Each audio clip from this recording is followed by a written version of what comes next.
Hello, salvete, and welcome to another episode of Latin pronunciation and conversation.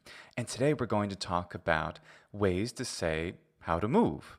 And not just regular moving, but how to move from one place to another, that is, to change one's residence.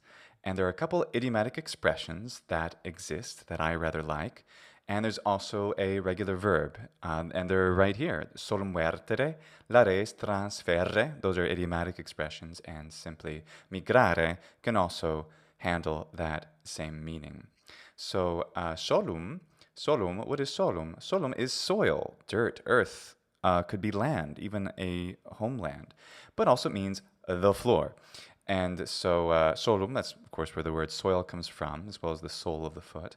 So solum vertere means to change one's land. It can also therefore mean to go into exile, but it also has been used to simply mean to change where you live in a more neutral sense. So solum verti et Romam petivi. I changed my land, my homeland, or even my own floor. Solum verti et Romam petivi. So then we have the lares. So what are lares? Well, a lar is a household god. And there was a place for the lares. So singular is lar, but plural is lares. So the long vowel goes away. That's, I think, worth noting. It's very important in poetry. So the lares are the household gods of the ancient Romans, right? So idiomatically, because Latin is a language which spans thousands of years, these expressions from a polytheistic and also ancient traditions remain in the language, even used by Christians and other, even specifically varieties of Christians like Catholics throughout the years, Erasmus, for example. I mean, there's plenty of words and expressions which come from that pagan tradition. Those expressions are still held. And just one that comes to mind is kaelites, so the celestial ones, and that would indicate the polytheistic many gods of Olympus in the ancient tradition. But kaelites is then transferred onto the angels, the seraphim, as well as God and Jesus and any other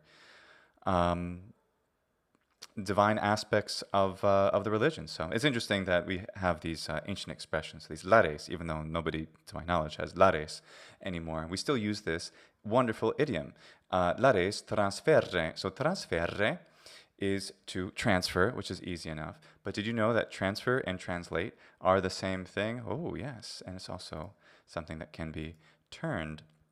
And we're going to talk about that a little bit as well.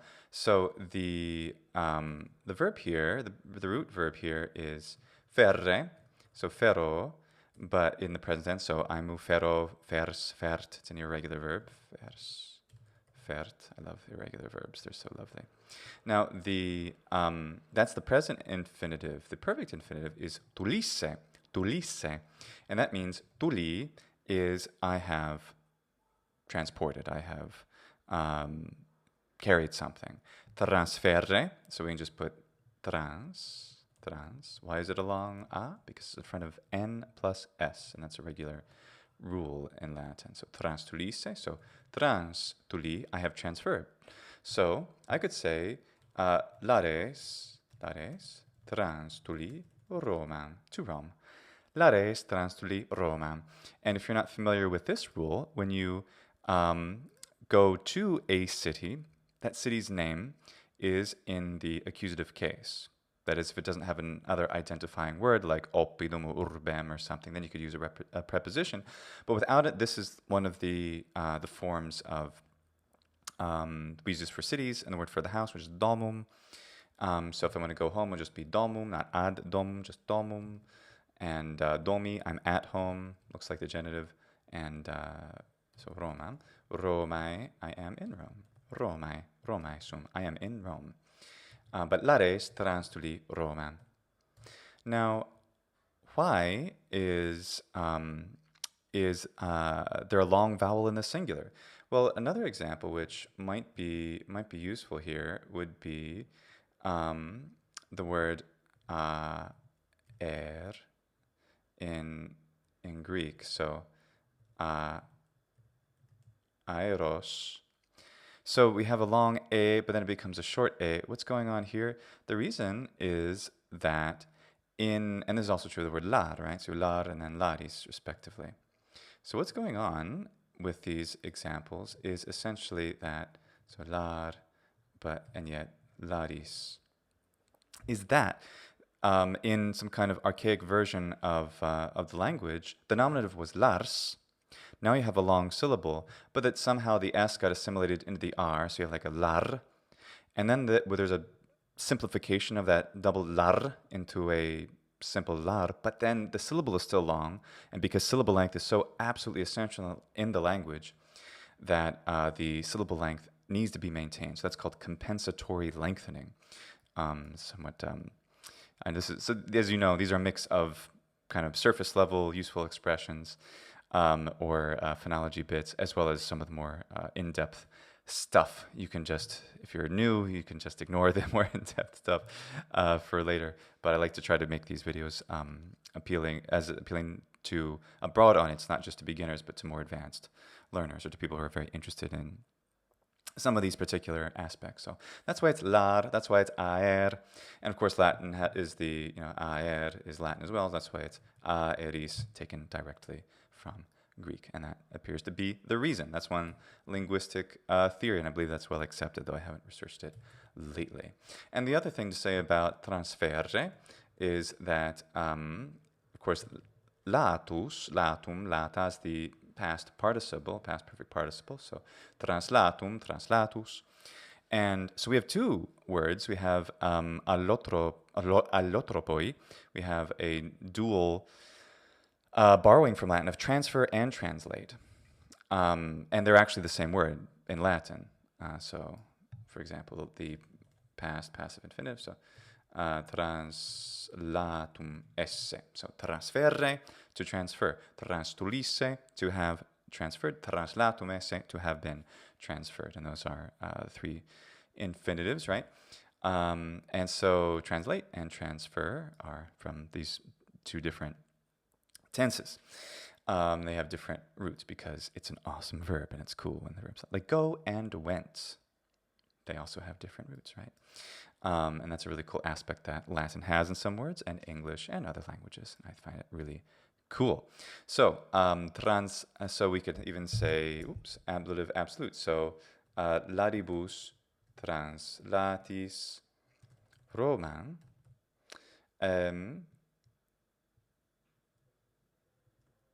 Italicae saepe locor. I speak Italian frequently, et latine ut honeste dicam et confitear, and to be perfectly honest, which is great. So, solum verti, et Romam petivi, ladibus translatis Romam. So this is the whole expression. My lares, my figurative metonymical sense of my home being transferred to Rome, Italicae saepe locor. Lares transtuli Roma, right? So I moved to Rome. Bene, and these are some that I took out of Lewis in Short. I believe these are Terence and Plautus. I think this one's Terence. Relinquent larem familiarem suum. They will leave their larem familiarem, their family larem, meaning they're going to leave home. And here, ad sum larem familiarem redire, to go back home, to the larem familiarem. And then belli lare, to have been pushed out, to be pushed, therefore exiled or driven, lare, from, the ablative here is sort of from your homes, which is interesting. A lot of these have to do with, exile and so forth, but they don't necessarily have to have that meaning. Though, of course, a classic example, too, is Aeneas, who, lares transtuli Aeneas in Italia, and so forth. So that's sort of one of the ideas. Now, we have one other verb, which is migrare, and I believe this is a Terence quote as well, the playwright, of course, Terence. Exorbe turus habitatum migres. So migres is the subjunctive form. Migras, you migrate, you move. Migres should you move? And then it's a verb of motion, right? Now, verbs of motion with the supine in the accusative, which is what this is. So, habitare, to live, to reside. And then we have the supine habitatum in the accusative, habitatum. Eo migro, it's a verb of motion. So, migro habitatum, I move to live in some place. And then rus, so migres rus, migras, migrare rus, to move rus, to the country. Rus is another word like domum and Romam, cities, city names, home, and rus, which has this, it takes the locative, which means not merely does it have a locative form, but it also has an accusative only of motion towards, and you don't need a preposition. So from the city to the country, you're going to move to the country. That's what that means. So if I want to say, now let's make it really simple. So migro, I'm moving. Migro. Go, where? Roma, to Rome. Quando, when? Or even we could, it's a little more complicated. Though really human communication is mostly filled with these really short expressions, right? These really short sentences. Quando migras? I don't know. Anno